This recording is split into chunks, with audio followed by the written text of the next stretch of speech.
Lightly. I give up. Hey, anyway, all right. See, I'm already online. Hey, good evening, LinkedIn. Dave Wilson, the Ring of Hire Show. Hey, we are back. We got I want to say the fabulous floor, the LinkedIn floor. I was trying to think of all different things with four today, but I couldn't come up with anything, team. I don't think. Kylie, I tried. Eric, I tried, man. I couldn't. I'll work on it. It's okay. Yeah, for the top four. Hey, listen, tonight we got a great show. We're going to be talking about how the remote work has changed the employment. So the employment world. So we'll be right back after this.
It is Wednesday. It's hump day.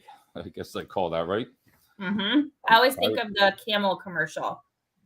Yep. The office. When I say Camel, that sounds like I'm talking about cigarettes. The commercial with the camel. Look at Jason. Jason, you're looking up at Kylie. You're not used to this, are you? Not anymore. No, we got Kylie on top, and Jason, you are. I'm on mute. There you go. So I. Every great professional works with at least two monitors, if not sometimes three monitors. So I was looking at my monitor above my monitor, wasn't necessarily looking at Kylie yet, but she can look down on me all day long here. Yep, she can look down. She's going to be like that. I would never. The Brady Bunch. Hey, look at who's on there from Facebook. Kenny Dunner. Kenny is on there. Look at that on Facebook. Kylie makes something. Look at that. I'm on Facebook and LinkedIn, but can't see my comments there. Well, Kenny, we can see you. Mike, Kylie makes someday show brighter than the sun. All right. Thanks, Mike. Very sweet. Yeah, see. How you doing, Eric? We missed you last week. Yeah, I'm doing pretty good. Yeah, I mean, I was like, I really wanted to be there too, but I could not get out of the commitment that I had. Yeah, it was a good show. We had a good time. Jason. Like the kids. Yeah, you still on? Jason, you're on mute. That's all right. That's right. I'm typing away. I'm multitasking here. Oh wow! I was like, what? He's googling the topic for tonight so that he has some answers. Exactly. I got some answers. He's pulling it up on LinkedIn because he just realized he had no idea what we were actually discussing this evening with the show. I didn't even know we were live yet. No, I'm joking. No, I thought today that Kylie would be the one that would stand out on this show for some reason. This is her this is her topic. This is her baby. Working from home and how the workplace has changed. Look at Kenny. Welcome to the show, Eric. Ooh, he's like our sidekick over there. All right, working from home. Jason, the first question is going to go to you. Sure. All day I was trying to think of different things. It's had to have changed the human resource aspect of it, hasn't it? Oh yeah. Yes. Now, there's so many laws, Dave, and then there's been so many complications that have come through COVID and how people have handled it, and it's been a very complicated situation. On top of it being an employee relations nightmare for HR to deal with, who gets to work from home, who doesn't, jobs, the turnover that it's created because of people leaving one sort of profession where you have to be in the office versus going to a different profession. It's completely changed the entire work and setting and work environment, with COVID specifically. Now, I've been working from home primarily for the last 10 plus years. So I was kind of one of the things that kept me at my company, big thing that kept me at my company when I was there. But they had that back in Sears. Yeah, Sears yeah. Yeah, as they were, because they Oh. were really exiting facilities and trying to save money by exiting facilities. And with that, it really caused a big push to, send their folks home, well before COVID. And I took advantage of it. And again, it was a big benefit. It was a big fringe benefit for a lot of people to stay there. But again, Right. with COVID, it opened up the doors to many other roles and opportunities. But for people to leave that one benefit that Sears really had over as an employment benefit over others and go elsewhere. But yeah, definitely changed the whole game, as you would say. I didn't even notice that Kenny. So here we go. Mr. Santa Claus looking suave, debonair, sophisticated, stellar. Thank you, Kenny. That's got to be me, Eric. It's because it's the white beard. I think that's to you, Dave. Yeah, I think he's got it there for it, Eric, do you get a lot of people asking for remote work anymore? It's a toss up, really, depending on what the position is. I see a lot more people asking for hybrid, more so than working strictly from home, because I didn't realize it until I started going back into the office of how much I actually missed being in the office, being around the team and leadership and to that nature. So I'm a full believer that hybrid is probably the best way to go, if not, working from the office now. But I do understand the work from home. But, at the same time, it's not for everybody, because if they don't have structure in their life, they can't be successful. It's got to change a lot of people. Like I never heard of really remote work until COVID. I mean, that's the first time I really ever heard of it. I mean, I didn't realize that Sears or anybody, did they do that? Kelly, did they do that before it was COVID? Yeah, Eric and I we had the opportunity. We had 1 day a week that we would work from home. Or was it 2? Did we change it? I don't remember. It was 2. Yeah. I think we started with 1 and ended with 2 beforehand. And then, but they were open to it. It was kind of an earned thing. I want to say, what was it? 3 months I got 1, at 6 months I got 2. And then it stayed at that, I think. And if we thought that you wouldn't goof off at home, basically, right. That somebody could continue being. But I mean, when COVID hit, I actually found everybody on my team, because during that time, I guess that's when I started managing the entire nation. I found that everybody was working harder. One, they didn't want to get furloughed. But 2, you log onto your computer at 8 a.m. instead of driving to the office at 8 a.m., getting there by 9 or whatever. And you just start working. And then all of a sudden you don't even realize it's 6 o'clock at night, 7 o'clock at night. And, if you've got kids, they're like, when's dinner? I'm like, when I get off work. And, you sit there and you turn around and go, when did it become 7? Yep. Wow. So I still do it. I do.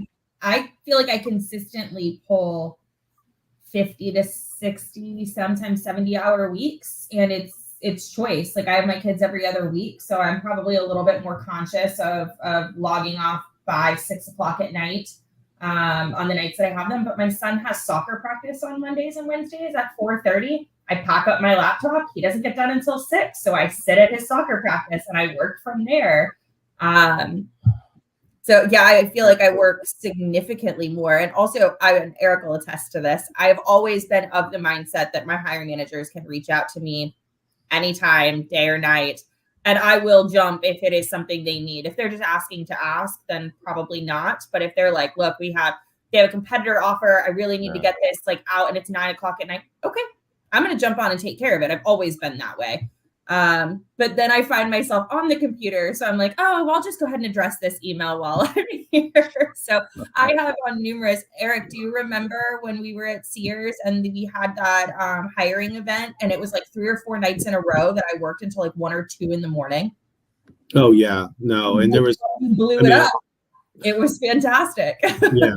Remote work does have advantages. Yeah. I mean, there was that one hiring event that we did. I worked from 8 o'clock that morning, and the hiring event was in Hawaii.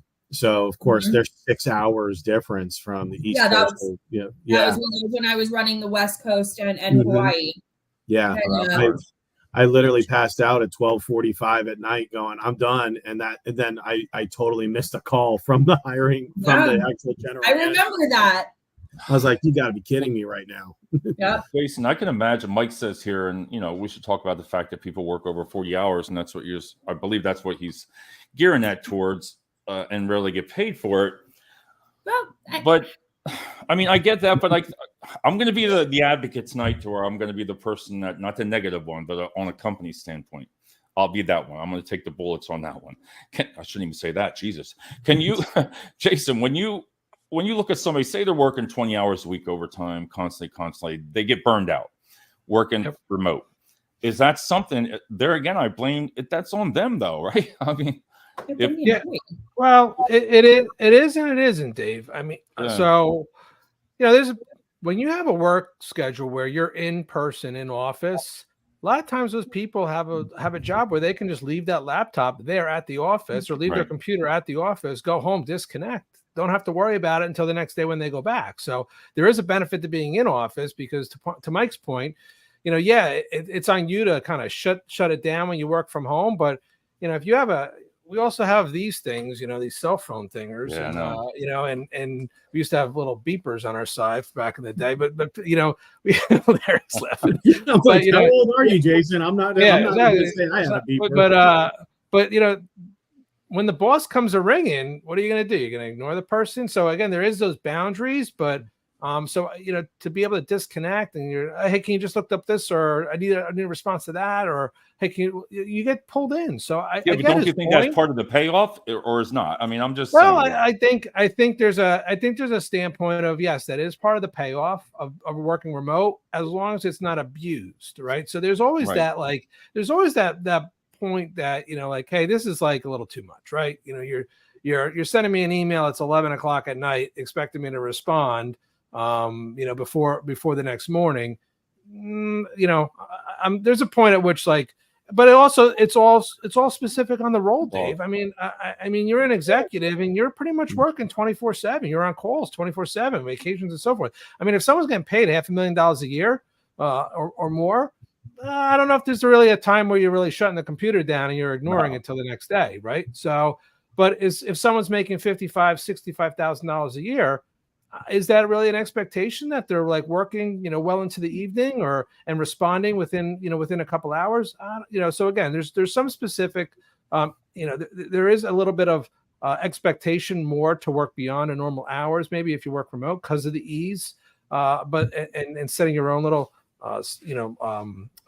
little barrier to working too many hours. But again, there's always that level of, this is a little bit, you're abusing the privilege, right? As the boss, you're abusing the privilege of someone being able to respond.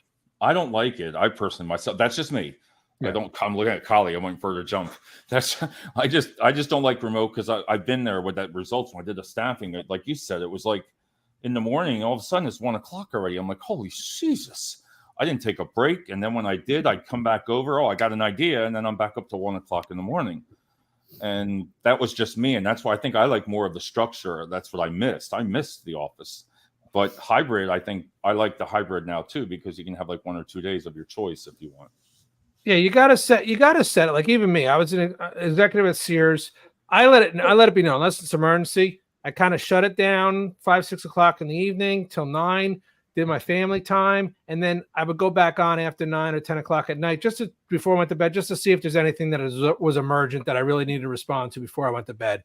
I kind of set my own things, but I also set that expectation with my boss that, hey, unless it's an emergency from these hours, I'm disconnected. It's family time. Like that's, so again, you got to kind of set that up with your employer, with your boss at work to say, what are the expectations of and if their expectation is way too much, then maybe that's not the company for you, right? Or maybe you do need to, kind of have a heart-to-heart with them of what's being expected from that role. So that way there is some guidelines. And that, Michael Duran, do you think there's a reward for being remote? I think that person was just talking. And then this LinkedIn user, I believe, is Allison. She only came up last time as a LinkedIn user. When I worked on the East Coast or on the West Coast of searches, oh yeah, that's a big thing, the time difference. I can imagine how that works.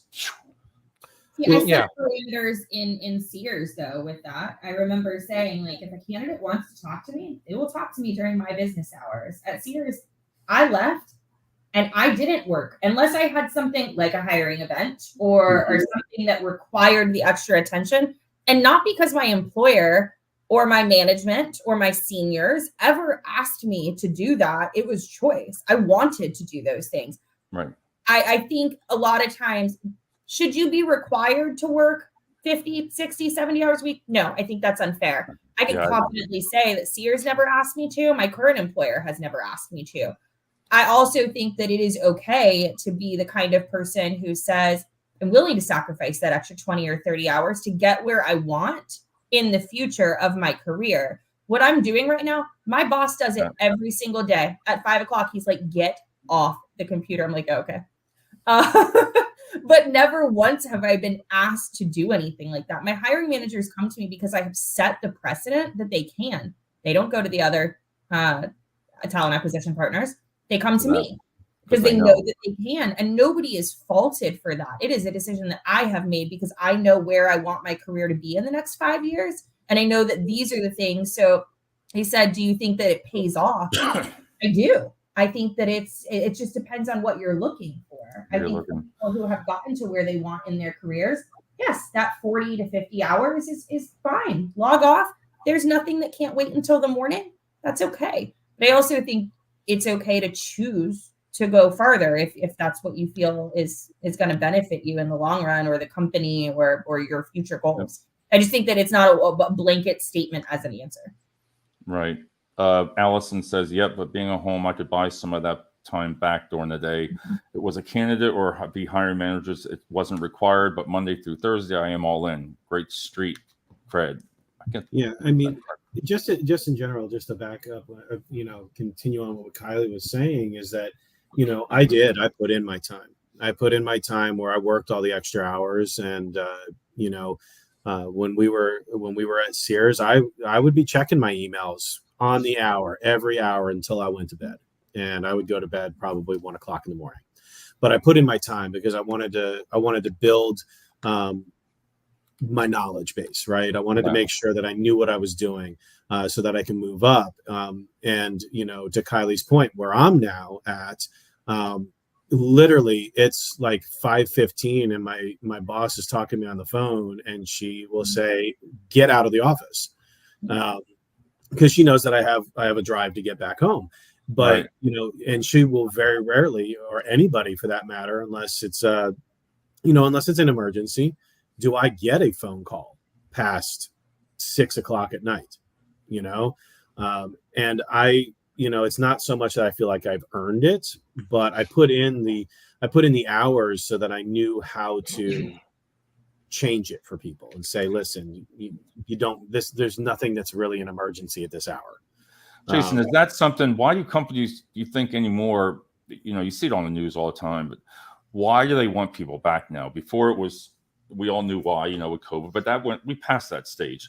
But now it seems to be a big headache for some companies. They want you back, or they're giving you a vertebrae and saying, no, you're going to lose your job.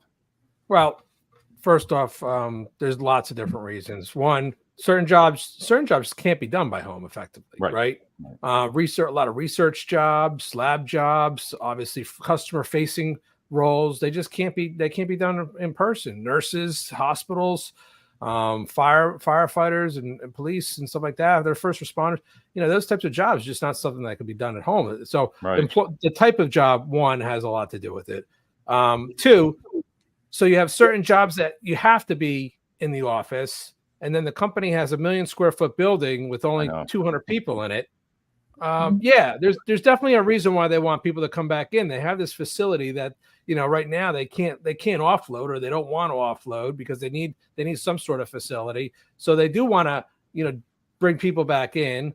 Obviously any town around around those major companies obviously want them to come back in. Look at us, Dave, nearby. I mean, the city of Trenton is suffering. Yeah. Trenton, New Jersey is suffering because 65% of their business in the city of Trenton came from the state of New Jersey, because the state of New Jersey's, offices are there. So by the, they're begging the state to force those people to come back to the work just to have economic revival in that city. So there's because of all the restaurants and all the everything. restaurants, the business, the delis and everything like that are in those areas are suffering when those companies don't have people that are going in and out. So there's an economic, political standpoint to that. And then there is definitely also a benefit to people coming together in person for certain meetings and to have a staff meeting together. There is, I love being remote, right? And I had great staff meetings with everyone that was remote on the computer virtually. We did fun stuff. We played games. We dressed up. We shared recipes. We did all that, the stuff that you're supposed to do. But it does not beat an in-person. It does not beat an in-person staff meeting, no matter how well you run that meeting. In-person will always be a more effective staff meeting or a more effective creative planning meeting, budgetary meeting, whatever type of meeting you're trying to do, project management meeting.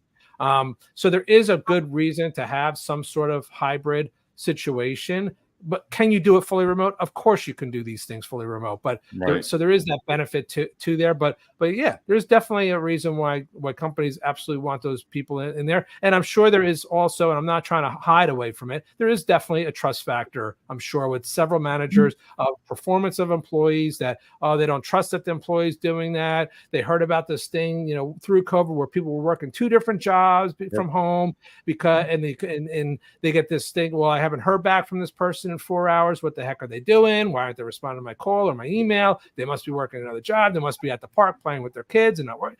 So yeah, there's this level of trust that's also impacting it. And a lot of companies are still navigating what to do. Who gets to work from home? Who has to be in person? That's got to be a hard decision. Boy, I can imagine that. From a trust perspective, and that's the reason why we're talking about this tonight, right? Because there's a lot of those things that we look into. So anyway, I'm done talking. No, it's okay. Kenny says he understands me. Jason understands me. He knows what I'm talking about. Michael, this conversation for the age now, vested interest, who wants to go back the old way versus a lot of new companies built completely remote. And I can see that. And Kylie, the trust issue. What do you feel the issue is there on the trust issue? And how do you think some managers, I could see how that could happen. I really could. Yeah. But if you're... Some of the reasons I was looking here, like say you taking your child to your soccer game, you do this. Somebody, and there's supposed to be a meeting at a certain time. They're saying some people might have a doctor's appointment with their family member that they can't take, and it was just giving all kinds of excuses to try to get everybody to come into one meeting. And it was getting tougher for some of the companies to do that. Well, I think for meetings, it needs to be done if you expect solid attendance, if it's mandatory, if your whole company, that needs to be done in advance. Because even if I'm in office, if I have a doctor's appointment, I'm going to my doctor's appointment. That's not any different in office or remote. My expectation for my ability to take care of myself and not have to put my job ahead of that doesn't change whether I'm working from home or not. Now, I can't get on a meeting because I'm sitting at soccer practice. That seems unacceptable, especially if it's during business hours, but I don't. I'm still able to get on. So I think just being realistic, I've had companies, one of the girls was like, everybody be jealous. I'm going to be working from the pool in Vegas on Friday. A director was on there, management. They don't care. They're not hiring people they can't trust. Do your job from where you need to do your job, but do your job.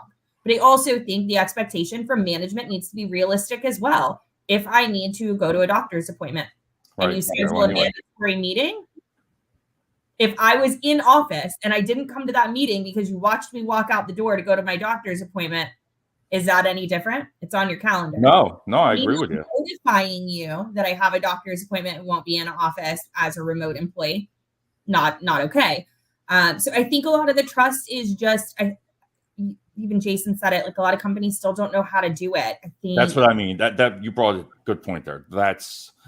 I think that they're not setting proper parameters. I think they're not setting solid expectations. And I don't think that that's intentional. I think it's because they don't know how. But it would be great if you would get some of these people getting involved in meeting of the minds. I can very confidently say the company I'm with now has this down to a science.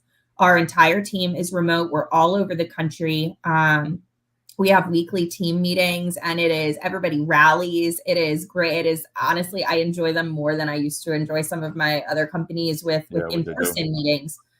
We're more vested. I know more about these people's families, even though I haven't met them. Like there's a true team environment here. If I need to go do something, if something comes up last minute, I have that ability. I have that autonomy. If I jump on and say, hey, I'm on this call, but don't ask for I'm not in front of my computer. I'm in transit. Okay. But I think there's a level of honesty that needs to come from the employee in order for the trust to come from the management as well. If you feel like things are being hidden, I'm in front of something's not loading. You know what? I can't. No, I can hear that you're in a car. Don't do that. Yeah. So there's the things there you could probably get caught easy with.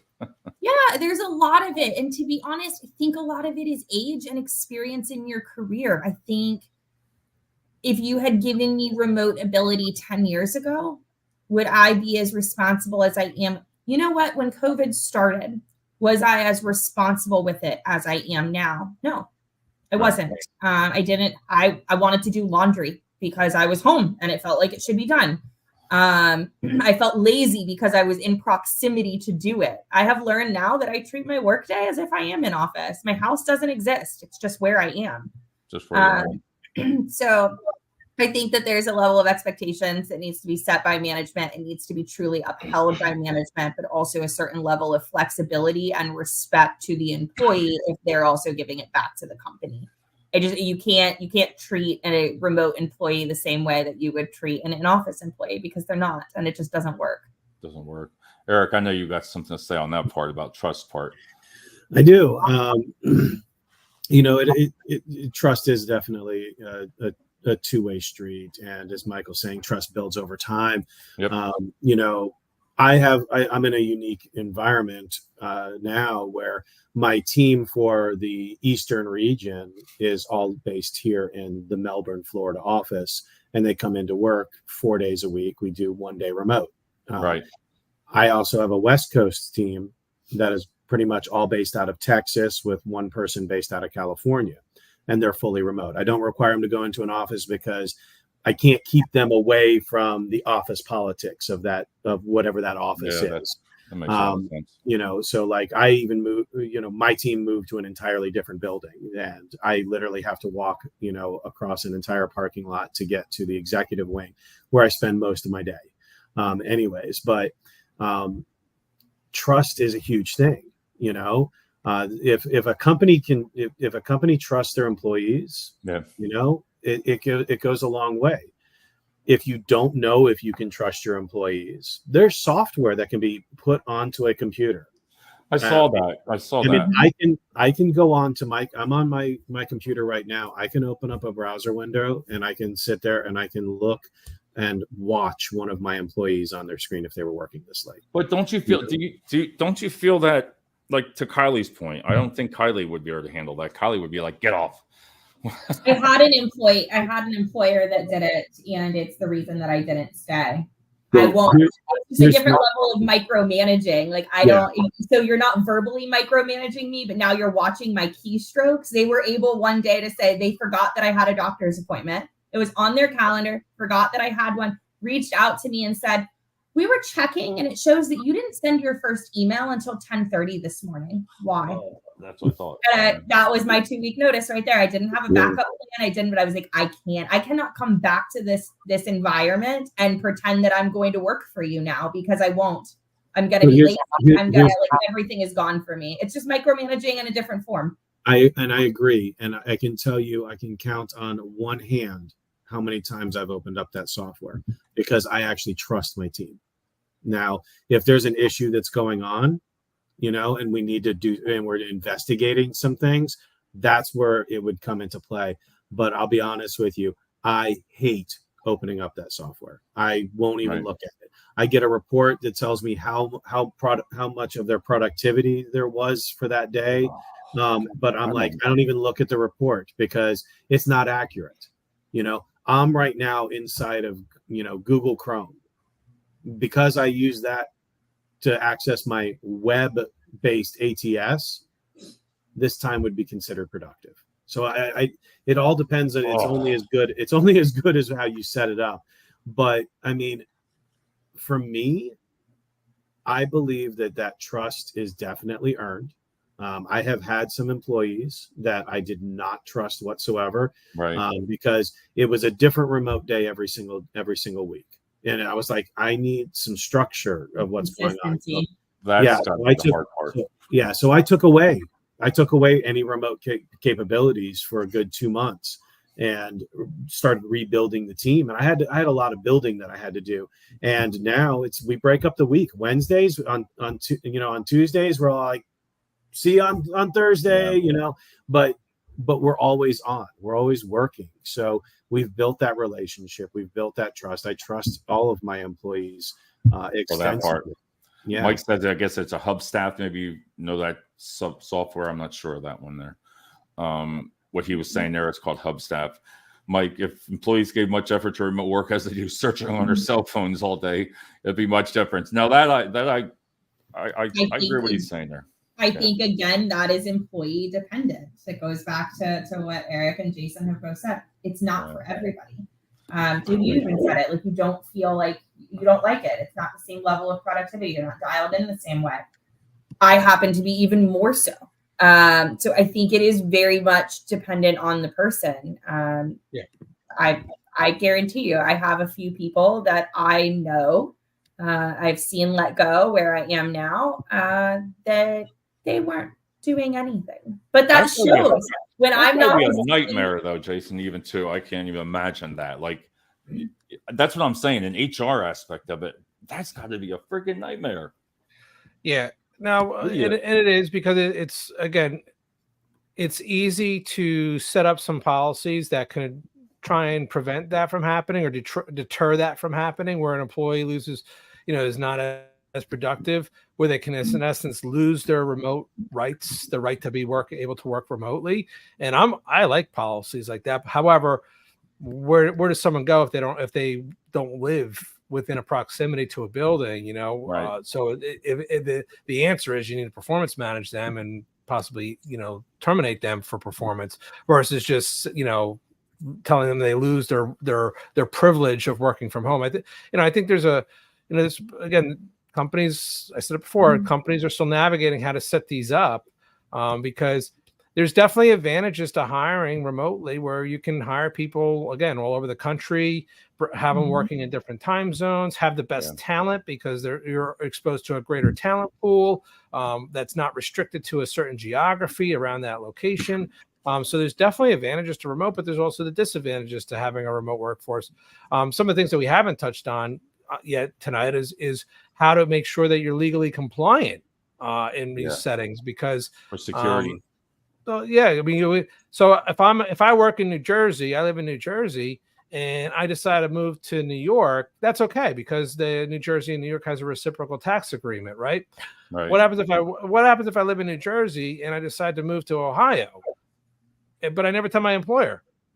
Right. Guess what? There's a different tax implication.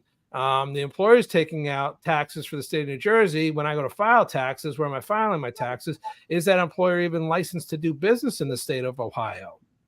In order to have an employee work out of a different state, you have to be licensed to operate in that state. Small businesses or even large businesses aren't always licensed to do business in those states. There's different unemployment law. There's different laws when it comes to minimum wage. There's different laws when it comes to sick pay and benefits entitlement. So, especially New York and California, they're crazy. Disability benefits. There's tons and tons of different laws that are applicable based upon where you live. And then we've had employees actually go international on top of that, Dave. So, they were working here, and then all of a sudden we find out, guess what? They're working in India, and we didn't even know. And so it's like, well, we're not licensed to do business in India. And then there's talk about different laws and requirements of a different country. So, you definitely have to have policies that are set up to make sure that you can control what's going on, not necessarily prevent it but to control it. So that way it's, the employer has the understanding, again, control over what's going on, but the approval process of what they can allow. So a lot to consider when it comes up to these policies. If you ask me my opinion of what I like, I always think permanency and flexibility. So whether or not you trust someone or you don't trust someone, is that a permanent state of mind with that person? No, it should be a flexible state of mind. Someone can earn trust, they can lose trust. It's not permanency. Same thing when it comes to these work-life situations of working in office or home. If the job is flexible enough to allow either, then I think the employer should have policies that are flexible enough to allow either. So I think that I always talk about that on the show, is setting up things that there is no one size fit all. Kylie mentioned plenty of times tonight, Eric mentioned it too, about trusting your employees. What's good for one person might not be good for the other, even if they are in the same exact role. So do you have policies that are flexible enough to allow for that, to say, you're performing, you have performed, you're a high performer, and I can trust you to work at home. You, every time you've worked at home, you haven't performed, you haven't shown yourself, and either you're going to get performance manager, or you're going to come back into the office. So do you have a policy that supports that? That's the flexibility I'm trying to say. Well, there was two different things they were talking about when I was looking at, saying, like you said, like Kylie, if you're trusted to listen, you're just going to get your job done, you're working remote. Now there is remote positions where they do have the structure where you have to work the 8 hours. Like, it would be no difference. I'm supposed to be at my desk from say 9 to 5:30, I'm there. But then the other model would be to that person, I believe that's more of a trust, like saying, like with Carly, like you were talking about, getting your job done. So I think that comes down to just clarification and communication of what the responsibilities are, because I would want to know. I'd be like, all right, do I have to sit in front of my computer? Because I'm still boiling over the part that I didn't know that they use software for that stuff. I'd be like, if I turn that on and I'd see that, I'd be like, what's the sense of being at home? Because I feel no trust. You don't know, Dave. You don't know. Oh, you don't know. Oh, I didn't even know that my employer, they don't have to tell you. There's no notification. You are on their property, their laptop. I did not know until the day that they messed up their scheduling and were like, why didn't you send in? I was like, what? How do you know this? And then they had to tell me, and I was like, I can't do that. Like, that doesn't work for me. Yeah, they don't. The thing I do is just I'll have my hair done. That's it. If they want to look at somebody who had a hair done on a Friday, that's about it. Yeah. Nope. It was, I have to answer this because it made me laugh when I saw it. Kenny, what is in your ginormously huge cup? I'm drinking tea because it is never, ever, ever cold in Florida, and it is cold. And I am very excited about herbal tea at night because it is warm and lovely. Oh, Jesus. Eric, that's what you and Kenny. Eric, that has got to be something for even a manager now, too. It's like even yourself, being even talent acquisition, managing the people, to where that could drive you just as crazy with being in the office, like not knowing what the person's doing. I guess if they're underperforming, how do you go out? How do you manage that person? Is it by deadlines? The same thing as being in the office, I guess, Yeah, it really is. I mean, you look at KPIs, and I've always said I know Kylie's very familiar with me saying the path to success. We knew exactly, if we needed to hire this many people, here's the path that you can take to get there, because mathematically we just did it with all the conversion rates. But at the end of the day, I don't look at the entire path if you're hitting the number at the end.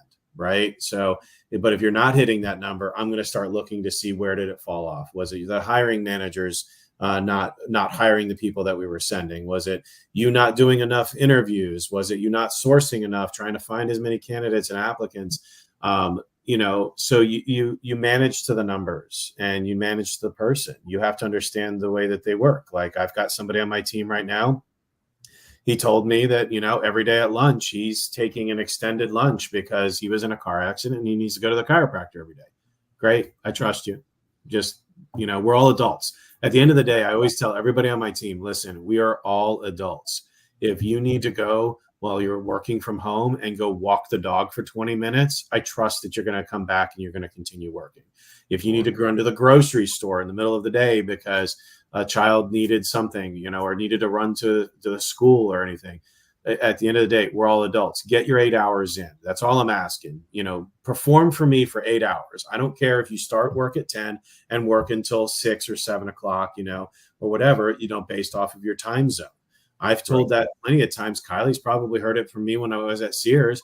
I would tell anybody that was working California or Hawaii for that matter. I said, listen, we're all adults. Take breaks during the day. You know, I'm not going to schedule meetings in the morning hours because I know that you're going to start later. Right. That was one of the things. Yeah. I feel that if you treat people like an adult, you don't ever have to micromanage them. You don't have to ride them. You can trust them because at the end of the day, we're all adults. Yeah, and that's Jason. I can imagine on the disciplinary actions, even I guess I don't know. I guess I thought it would be so different to where do you still do virtual meetings for disciplinary actions? They still do that, right? I'm sure, right? That can be done virtual. There's no difference, right? Correct. No difference. What can be a little bit more complicated is collecting assets if you're going to terminate somebody who's remote. So that's always fun, and being able to collect that stuff back. But yeah, no, disciplinary actions are done remote or same done remotely. Onboarding and training can be somewhat a little bit more trickier, right? It's right. Again, technology has helped a lot with this. So 10 years ago when people were working remotely or even just trying to train each other and they're not in the same location, before, we were using Skype before, a long time ago, I think. And even before that, we were using, other things to try, and you're trying to present the screen and now you could take over someone's computer and everything like that. So you could really interactively show them how to train. But yeah, I don't think that disciplinary, I think we've overcome most of those obstacles from a technology standpoint. That's what I'm trying to say. But there'll always be a little bit of obstacles with getting someone their assets, helping them, their internet's down. Well, if their internet's down, what are they doing? They're just sitting behind a computer, not doing anything. If they were in person, maybe they could do something. That's what hotspots are for. Yeah, exactly. So, the internet thing, it doesn't work anymore. That's what coffee shops and hotspots are for. If somebody says their internet is down and they can't do their job, they're full of it. Yeah. That's it. Well, Kylie, take it one step further. Have you ever been to have you been to Celebration before? Mm-hmm. You know that entire city has got Wi-Fi? Well, I know. Yes, I do. And a lot of the places do. But I actually, no matter where I work from, because I work on government accounts, I cannot use any kind. It has to be my hotspot or my home Wi-Fi that's been approved. Yeah. But I'm just I'm commenting to your point. It's not an excuse anymore because there's an entire city here in the Central Florida area that is entirely Wi-Fi. And tell me where you can't find a Starbucks, please. Right. Where do you live? Where do you live that you can't find a single one because they've got free Wi-Fi? Or a McDonald's. Take it to McDonald's. McDonald's has Wi-Fi, yes. I didn't know McDonald's Wi-Fi, jeez. Mike says, Jason, when you hire remote out of state, doesn't that take revenue from your state? Yeah, that's what you're talking about. Yeah, and it takes revenue several ways, right? Look at the boom in the economy of Florida due to COVID, and look at some of the areas that have suffered. Look at New York City, how people just exited New York City. The amount of money that has just left that city because of people relocating to nicer climates. Look at New Jersey, where I live, and people that have just trying to get out of New Jersey from a tax perspective because of cost of living, but also the boom in the southeastern part of the U.S. that have seen the influx of folks from kind of where we live, Dave. So yes, there's definitely a revenue shift, and there's been an economical shift when it due to COVID and people being able to work remotely. I know a guy who works. He works in Cancun. He lives or Playa del Carmen. He runs two businesses out of Playa del Carmen. Flies back once a month. But he's just people do that. They're all over the world now, where they can operate off of boats and stuff like that. They travel the world as they're traveling. They're working. It's just awesome. It's just all. I always try and look at things from a fresh and a positive perspective, not a restrictive and a negative perspective. But again, you got to move forward. We have to progress as an economy, as a human beings. We just have to do it smart and such that it's fair to everybody. You have to take into account equality, and then take into account the consequences of some of these of this is, we're going to have shifts. We're going to have change. We're going to have industries that take a big hit, states that take a big hit because of this. You can't say, no, you can't do that. You got to figure out how to work with it. So. Do you think companies change their pay rates because of remote work? Well, I think pay transparency is driving that a lot more than remote work. I think so. I think that's, and which again is a great thing. It's a whole nother topic we could talk about it on another show. Pay transparency. Granted, we've always had equal, not always. For quite some time we've had Equal Pay Act. I'm not sure how well that is done with driving pay, but pay transparency I think is having a huge impact on it. But again, going back to your point, I'm not. I don't know if COVID and working remotely has driven a huge difference in pay. However, what I would say is if I can make, a throw number, if I can make $100,000 a year in New Jersey, or I can make $100,000 a year in Wyoming, my money goes a lot further in Wyoming, right? That's what I was going to bring that up. So, how the different to that states point, for pay. To that point, I think there is a big thing, a big impact when it comes to that. Derek, do you think? I got a bunch that? On. Oh, what was this? Oh, what's this? A long one. Here we go, Jason. Mr. Jason Ehrenberg. So Jason, you want to read that? Yeah, sure. The problem with judging performance on a number that you're judging output, not on inputs. Results are a lagging indicator. In contrast, the people may not be working to the expectations from a behavioral standpoint or inputs, may be hidden by good results, but with bad behaviors. In-person allows performance management more effectively. Also, when you're solely remote, the interpersonal relationship building is a very large company is often difficult. When new leaders come in, it's way more difficult. So, we used to work with Jason. I've worked with Jason for quite some time. Excellent. I knew that name looked familiar. Yeah. Excellent person, individual, and personally and professionally. And he has a lot of good points there. I mean, when, come look at it from an interview standpoint, when interviewing someone, I always still want to get my eyes on someone. And if I can put my, do it in person, absolutely. And same thing when it comes to, again, just managing people, being able to manage them in an in-person environment.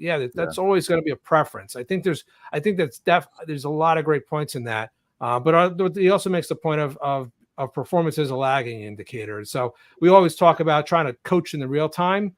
So being able to see and observe something real time as it's happening is definitely a better way to coach and manage somebody for performance versus just looking at a report that shows the performance for the prior month or the prior week or so forth. So a lot of great points that he puts up there. That is, and they also were talking about training online. Training online isn't no difference now. I mean, for doing that remote, they were talking about that, and I'm thinking there's no difference. You're sitting in front of your laptop at work, or you're sitting at home. You're doing the same test. Now, I will say, the video resume screening. There's a company called Duckanow that I really promoted, and you would sit there and you say, okay, they're answering questions. They're doing a skill test. Well, what would happen while you're doing that test is they don't know it, but there again, the software takes a picture. So you'll know by the end when you're done taking that test for Excel, whatever you're taking it for, it's going to show you failed because you weren't the one taking it, and it snapped it. So at the end of you could have your wife take it, you could have your brother, anybody that was smarter doing that. That was one of the things. And a lot of people got caught doing that. Was it? Yeah, they got crafty about putting somebody else in front of it. But like you said, Eric, the software, I'm sure there's a lot more software that even watches a lot more things than that. I'm sure. There is. And, the only time you really need to look at software like that is if you don't know how to trust your employees. Right. I think it's a big waste of time to sit there and really sit and watch somebody. I got other things I can do. I'm an adult. They're an adult. We can go for this. To that comment right there, companies will end up paying more for people to be in office. That's not necessarily true. It all depends on the position, to be honest. I can pay somebody, X amount of dollars, for one type of position, but I have to pay, way more, just because they live in San Francisco, and I need them working from Melbourne, but I have to pay them more based off of where they're at. So correct. But I like that point though a lot though, because it's not necessarily what the companies are willing to pay, but what's the employee's expectation for getting paid. So if I have a remote role that is in Melbourne, or I have to drive to Orlando every day to be in person, am I going to want to get paid a lot more because of that travel expense? So I don't think I was working at Sears, and someone had approached me to work in an in-person role 5 days a week, And then I figured it out how much it's going to, what's my time traveling an hour each way and a commute, my expense on the car, tolls, everything like that. And, but they're not going to base pay on that. They're not going to base pay on that, right? They're not going to base pay, but what I was saying is like, well, I need $20,000 more a year just to make that even worth it for me. So whether or not the company's paying that, but guess what? If they're going to pull in that talent, Dave, if they're losing talent, look at the nurses right now. So big thing with nurses going on. Nurses are leaving the profession. School teachers are leaving the profession. And what are they having to do? They got to pay those teachers more. They got to pay those nurses more because they have to be in person for those jobs. So those jobs by default are going to cause, you're going to have to start paying them more money for people that want to be a teacher, be a nurse, or to remain in those jobs. I mean, granted, the nurses have had a whole slew of other issues with COVID, but there's a lot of different options for nurses now, where there's traveling nurses, virtual nurses, different types of nurse positions. You can do it right online to see a doctor. You can just call. Exactly. Telemedicine has had a big impact. $40. In order for those hospitals and school districts to have people still come into those buildings every day, they're by default, they're going to have to raise their wages probably, or they're going to offset it with some other things. To the same flip point, though, if I'm fully remote, I can ask for more money because I need you to pay for the power that I'm now drawing, my internet, my home office. If you're, as a remote worker, I can demand that be part of my pay. So, a company will end up paying more for that. Talking about the state laws more money again, because of the pay, because of the office. I think it's a little bit more of a stretch to say, you need to be compensated for your home office. But what I will say is there are certain states like California, of course, where you have to get paid by the employer, reimbursed for certain costs when it comes to Wi-Fi, to some of those expenses and so forth. So California also has having your own cell phone and stuff like that. So there is definitely state laws that go well above and beyond of what has to happen, which goes back to the point of where are our employees working and where do you want them to work, allow them to work from. Sorry, but Kylie, a lot of good stuff. Where do you get all your supplies, Kylie? Oh no! Well, before you were talking about the teachers and the nurses, and I was like, this is a whole nother conversation. But the reality is, prior to remote being a bit available, those people needed higher pay anyways. So that's just a whole nother. I feel like that is just not fair. Like teachers should be making doctors' salaries. I have 2 children and it's exhausting. I don't know how on earth they do it. They deserve a lot more money. That was kind of where I was going with it. But the reality is, I think, and you guys proved my point before I was even going to make it, is you're playing devil's advocate on that, Eric. The reality is the employee is going to demand what the employee feels like they're worth. Mm-hmm. And that doesn't matter for me. I don't care if you're telling me I'm remote or if you're telling me I'm going into office. My expectation of what I have worked to be worth and what I know I'm going to bring and add in value to a company is not going to change. Right. Well, here's a good point. Let's throw this on Dave's lap. Dave, how much would it cost you to get some of your work done instead of through Fiverr, where a lot of international employees are working on work versus having that done in the U.S.? That video for $35 and a $5 tip, that would probably cost me over a couple $100 for that to be made here. Yeah. So Mike's point here is very well taken. That remote has driven the demand for talent globally, and now we're competing globally for talent. There's a lot of small businesses that use VAs, virtual assistants, where you don't have somebody that's in person, and you pick up the phone for customer service, and that person's in Costa Rica, Mexico, Bogota, Colombia, Philippines, India, and they're getting paid, $5 to $7 an hour, maybe, if that. High. It's high. I've seen bills come across for me. It's like $4. Yeah. So and that's what I'm saying. And versus here, try getting someone to work doing that for under 20, because again, McDonald's is paying 15. You can the bus drivers in my town are making $25 an hour right now. So they have to be there. So I agree with that 100%. No, I agree with that. And then I agree. Hold on, I agree with that to a certain extent. It all depends on the position, really. There's certain types of positions that I'm not going to be fighting a global talent on. Correct. So I think it's all based off of position, the type of work to what you're going to have to battle. I can say 90% of the workload that I have on my team, I'm not competing with international, and global talent. Now, higher level positions like VPs and controllers and things like that, absolutely, I could be. Right. Charlene. I said it right. Charlene. Yes, you did very good. I did it. Said, hi, Charlene. Thanks for watching the show here. That's where I wanted to talk to you about one thing.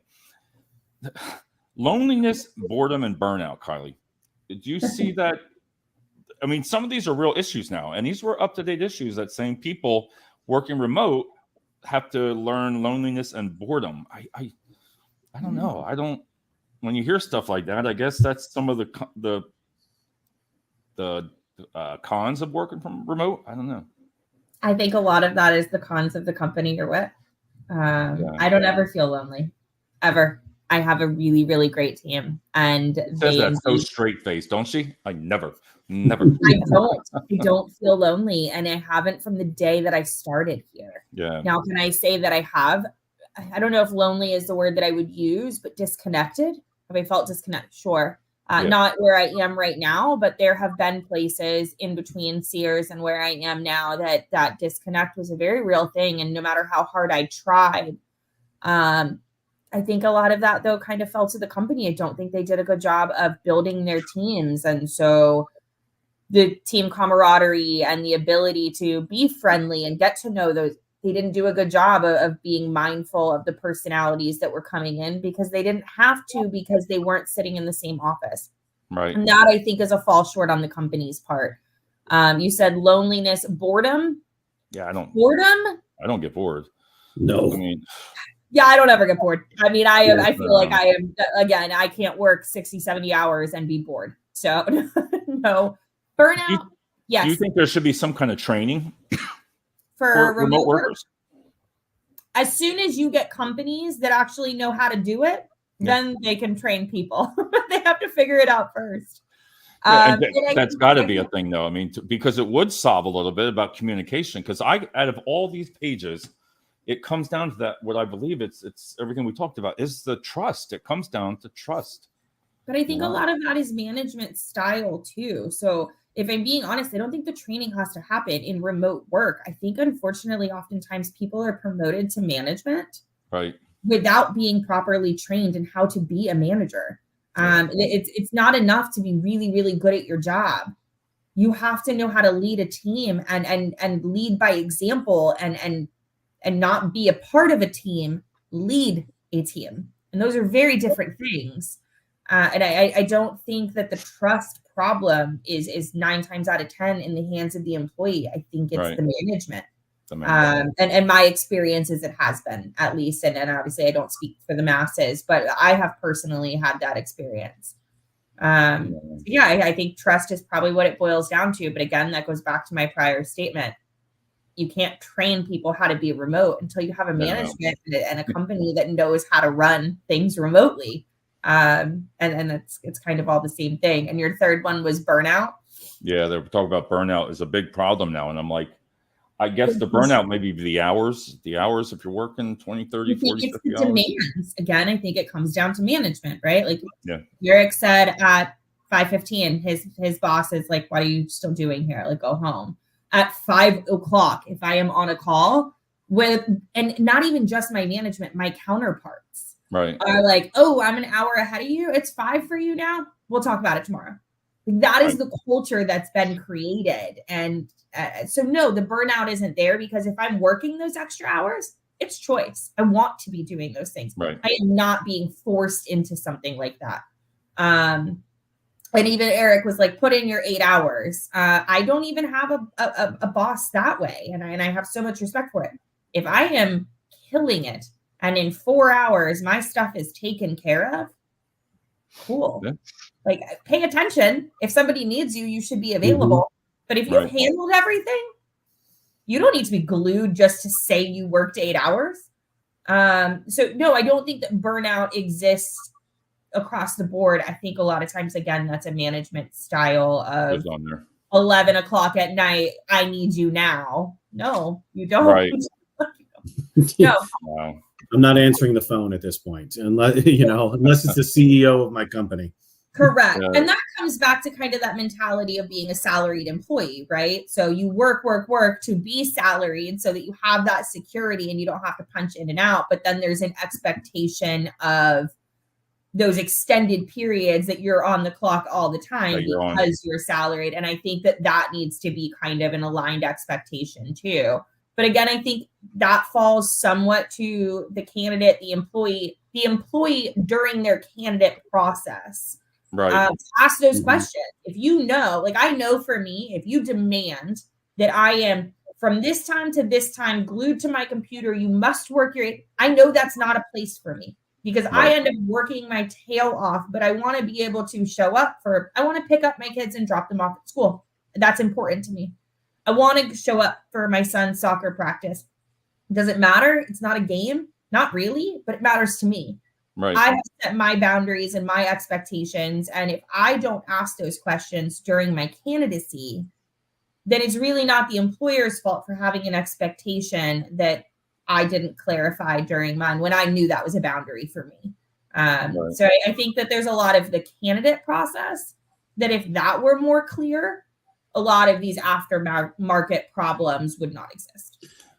Do you see Kylie, that? I just want to bounce off of that real quick because I've learned over the years, interviews go both ways. So when I'm actually interviewing people for any position in the company, because I want to find out if they're going to be a good culture fit for us, I'm not actually the one that's recruiting these people. I've got a team that does it, but I actually say I believe interviews go both ways. It's your turn. You ask me questions. What do you want to know? And because at that point, you can figure out what some of those clear expectations. If I was interviewing Kylie and I said that, she would say, how do you feel that my son has, soccer practice? I have to be there. I'll have my computer with me. I'll have my phone. I'm reachable. I'm attainable. Is that going to be an issue? I'm going to say no, because, as long as she's been performing, during that whole time and she's been performing. So I think expectations big time, just like what Kylie said. It's a two-way street in an interview. And if anybody's out there and they're listening to this right now and you're interviewing for a job and you're not asking questions of the employer, shame on you. Yeah. Jason, and then I'm sure we're over an hour. Wow. That was tonight. Always. Jesus. On that note, Jason, we'll end up ending up after this here. Do you see the employee handbook getting bigger and bigger? The HR handbook, the company guide. I still think that's got to grow, right? It's just a matter of fact of the different laws that are coming out, Dave. It's getting more and more difficult to stay on top of things, to manage, nationwide types of organizations and account for different things that are coming on. But hey, we've had lots of different laws that have come in over the years, right? There's been tons and tons of different laws, but yes, there does seem to be an escalation of the intensity of the different laws that have been coming over the last 5 or 10 years specifically. But one thing that we didn't touch on again, just on tonight is, the whole sustainability standpoint of remote versus hybrid in person, and is it having an impact on just people personally when it comes to health wise and, not getting out of the house. And, again, there's mental health, but there's also physical health of just being somewhat active. But then there's a flip side of that being, the amount of fossil fuel usage was down, was huge down very much, I can't find the right word to say right now, but it was a significant increase in the use of fossil fuel during COVID. Right. So there was a lot of great impacts that came out of COVID. I loved jumping on the road. There was never already traffic on there. Now the traffic's back, especially on Wednesdays for some reason. I don't know why. Maybe because I was in the office that day. But yeah, there's a lot of other stuff that again, that has had an impact on remote and in person, just in our normal daily lives as well. So we didn't touch on nearly enough topics within this tonight. I never go through. I get all these damn trees, and I never I never go through. Listen, them. I'm just happy that you put down that was one topic tonight. You know, there's other nights that you sit there and you'll put down like 17 different topics scrolling along the bottom, and we barely touch on one. So I feel like we succeeded tonight. Guys, before we end this, I do want this comment pulled up. You can get a native English speaking recruiter in Nairobi, Kenya for $30,000 a year who speaks English as well as anyone on this. Mike, yes, you can. But it goes back to the statement that I made about building a team properly. Right. It's the same thing as building. You should be building a team remotely the same way that you would in office. And if those hours are not the same, if that person is not on your team calls, if you don't have if they can't have that understanding or that ability to interact truly and organically and healthily with their hiring managers. So yes, can you save dollars on your recruiters? Sure. Yeah. Are you going to save money on your bottom line? Maybe, but are you going to make as much money because now your symbiotic relationships internally have just completely gone askew?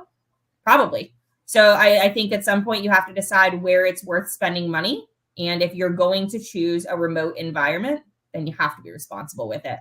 Hiring somebody because you can cut $20,000, $30,000, $40,000 off of somebody's paycheck, I don't necessarily think is the way to create a thriving company. It's not always a good thing at all. You know, there's certain jobs that, I believe you can outsource. That's not a problem. But it does go back to what you're saying, Kylie. If you can't build the team. Now, I did have at a previous company, I did have somebody that was a sourcer, and they were in India. He worked and mirrored our hours. So it's in the middle of the night for him and he's awake. So he made the choice for himself that he wanted to do this job. So he basically sacrificed time from his family so that he can do this. So yes, I do agree. You know, I agree with Mike. Yeah, you can do it, but you just need to make sure you're building it the right way. You know, there's a right way and there's a wrong way to build a remote team. And if you're doing it just to save costs, that's not the right way. Kenny says, I can never replace myself. I'm not good. That's what Kenny said. Kenny, that's a good one. Comment all night. Yeah, Kenny, everybody's replaceable. You might look in the mirror tomorrow morning and go, "You're fired." I know. Sure, right? Yeah, or he's eliminated from LinkedIn. He's answering from Facebook. Like you said, there's a lot of subject on this, and a lot of discussion that we didn't even touch. I'm just going to start saving all these books. I think you said. I mean, I want Kenny's comment to go down. All right. What are they going to ask? So, but on that Kenny's note, comments going down in the history books there. Yeah, Kenny, remember, God manages all of us. We're nothing without him. There you go, Mike. That's good. All right, team. I guess, Jason, you're not here next week, are you? I am not here. If we're doing it at the same time next week, I can't make it. So okay, well, we can either talk at different date or we can talk different time, whatever works. Yeah, whatever you guys want to do. I wanted to hit the subject of unions. I wanted to hit the. Well, don't do that next week, Dave. But that's why we're a team. Don't do that with me. I'm not in on that one. Yeah, don't do that one without me. I actually cannot be part of that talk, to be honest with you. Oh yeah, right. That's true. Yeah, you don't even want. Oh my God. Yeah, who can talk about it and who can't, right? So, all right, everybody. I know we're going to talk afterwards. So, Kylie with her big cup, and I think that's what I learned from you tonight. Your big cup, and she drinks tea. So at least it's not wine. That's really good. Right? No, not during the week. I love wine, but I can't do it. I've gotten old enough at this point where more than 2 or 3 glasses of wine and my hangover is like 3 days. I just can't do it anymore. And that's it, right? Jesus. All right. On that note, I'm going to switch these two just to see what it's like. Look at that. See? Why? I just had to do that. All right. Good night, everybody. Well, you can do it too. Oh, Dave's kind of the upper left. Yeah. Now I got it. Yeah. That does look weird when you're used to. It's weird. I know. I have a feeling that there's going to be now it's going to be a game. It's going to be a new game. Yeah. Everybody's doing that. So, all right. On that note, everybody, we'll see you next week.